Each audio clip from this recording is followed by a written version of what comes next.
For as long as I can remember, I've had a dream to make a video game. And not just any game, a good one. The kind you can't put down, sneaking downstairs at 2 a.m. to keep playing. Now, as with most dreams, like becoming an astronaut or owning a pet dinosaur, it got watered down and crushed by real life. Because making a game is hard. Fast forward 10 years, it's 2024, we're in a little museum in Norway and inspiration hits. An Arctic survival game. This is it, the game of our dreams, and somehow we've spent our careers accidentally accruing the skills to make it. Of course, there is a bit of stupidity in every dream. I've never written a line of code in my life. We can use crayons, sort of, but game design? Not a clue. And I've just learned English a few years ago. Well, I'm fucking buzzing to be 1-1 against Arsenal, only team to win the first 3 games, which unfortunately is what we're developing in. 2 years later, we're still here. Still making the game, and somehow still married. We've gone from sketches to a world you can actually explore. Let's take a look at what we've built and see where the Perilous North stands today.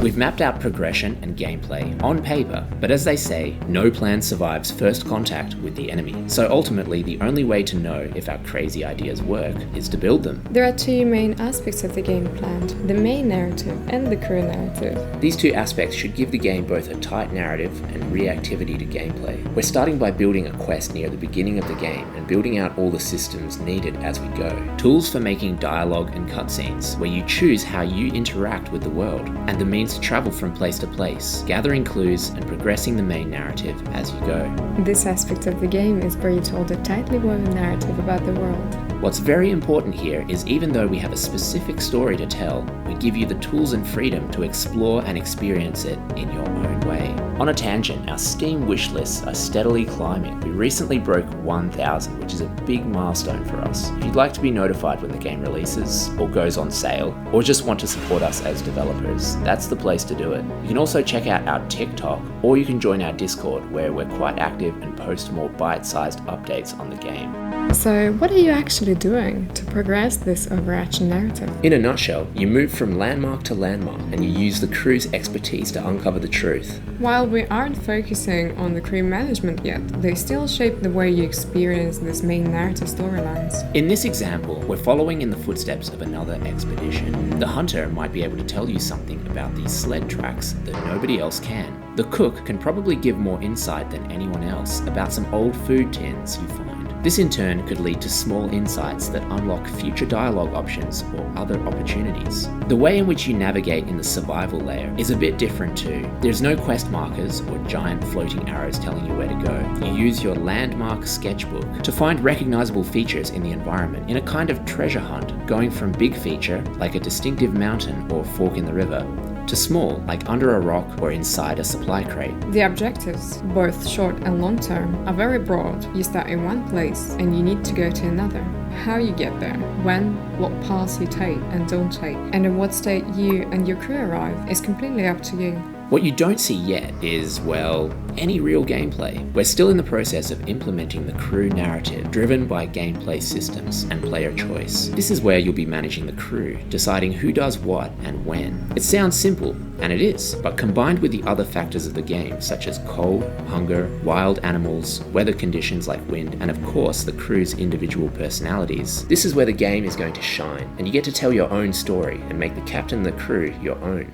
Now, before we go any further, I'd like to talk a bit about difficulty and punishment. Polar exploration, especially around this time, is a brutal setting. Hubris, arrogance in the face of danger, and some of the most depressing, dehumanizing, and lonely ways to die are intrinsic parts of the setting. And make no mistake, we will not be pulling punches here, but it's also just as much about exploration, discovery, and curiosity. We don't want you to boot up the game thinking, here we go, I wonder how the developers are going to screw me over this time. All we had to do was follow the damn train, CJ. The focus here is really to just let you play. So you stumble upon a recipe that trivializes a tricky section of the game. That's okay. If we put a clearly marked path you're supposed to follow, and you completely ignore that and use all your fuel on a wild invention to get over a dangerous ridge, then you should be able to do that. Being beaten over the head for a rash decision you made at the beginning of the game does make you feel tension and the weight of your actions. But the way we'd like to present polar exploration is just as much about rewarding risk-taking, freedom, and simplicity away from the mundane and trivial woes of real life. Many famous explorers kept coming back to the Arctic over and over, and although hard to avoid, I don't think it was just to experience constant terror and misery. So that's our design philosophy for the gameplay. We're extremely excited to get this stuff in-game, show it off, and get it into testers' hands. But that's going to have to wait for the next devlog. For now, it's just making sure we've got walking and talking down before we run, sail upriver, or fly in any hydrogen balloons.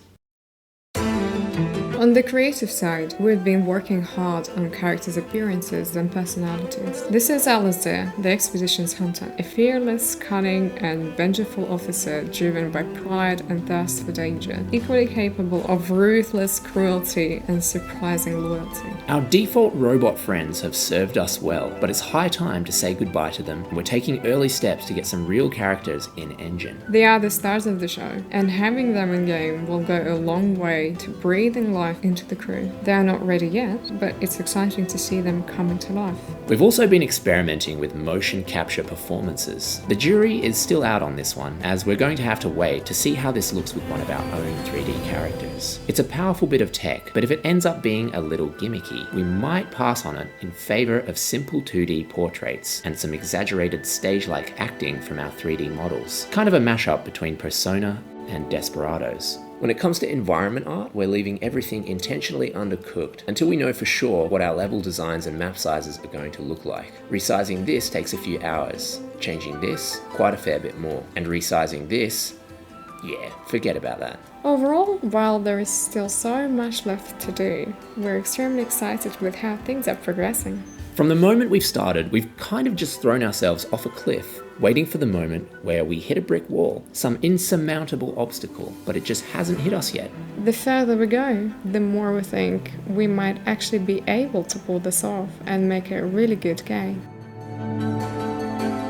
If you'd like to stay up to date with development, you can join our Discord crew where we post frequent updates and you get to see all the ridiculous bugs. You can also wishlist our game on Steam. It really helps us to keep going, knowing that people are waiting for this game, or at least waiting for it to go on sale. And that's it. Thanks for watching, and we'll see you in the next one.